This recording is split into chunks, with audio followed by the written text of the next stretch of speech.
আপনার পাখিকে আপনি গোসলের পানি কেন দেবেন? দেখেন, আমি যদি আপনাকে দেখাই এই পানিটার কী অবস্থা।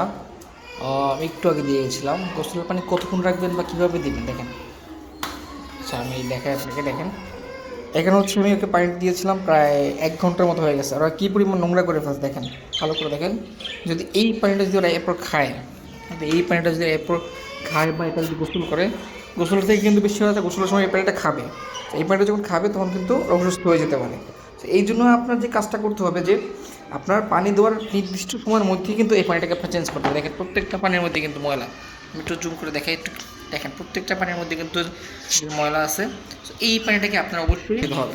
আপনি যখন পানিটা দিবেন প্রপার সময়ে একটা টাইম মেনটেন করবেন, সেই টাইমের পর হচ্ছে এই পানিটাকে অবশ্যই চেঞ্জ করতে হবে।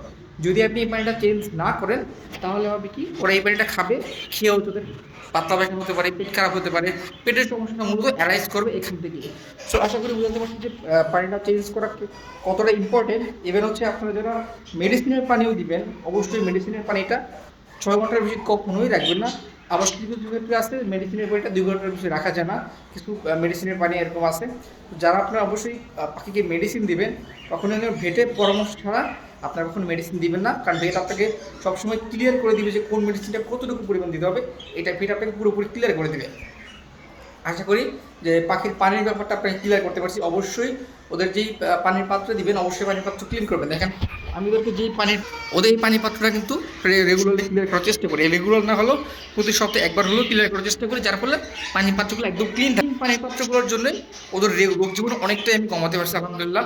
এর আগে যখন আমি অল্প ১-২ পাখি থাকতো, তখন আমি ওর প্রপারলি কেয়ার করতাম না, তখন দেখতাম অসুস্থ হয়ে যেত।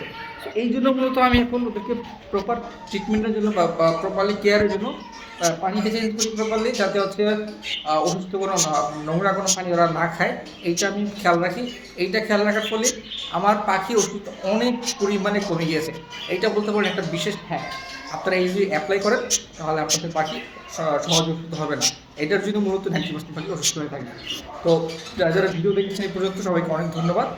আপনাদের যদি কোনো সাজেশন থাকে আমার জন্য ডেফিনেটলি অবশ্যই কমেন্ট বক্সে জানিয়ে দেবেন। সবাইকে ধন্যবাদ। আসসালামু আলাইকুম।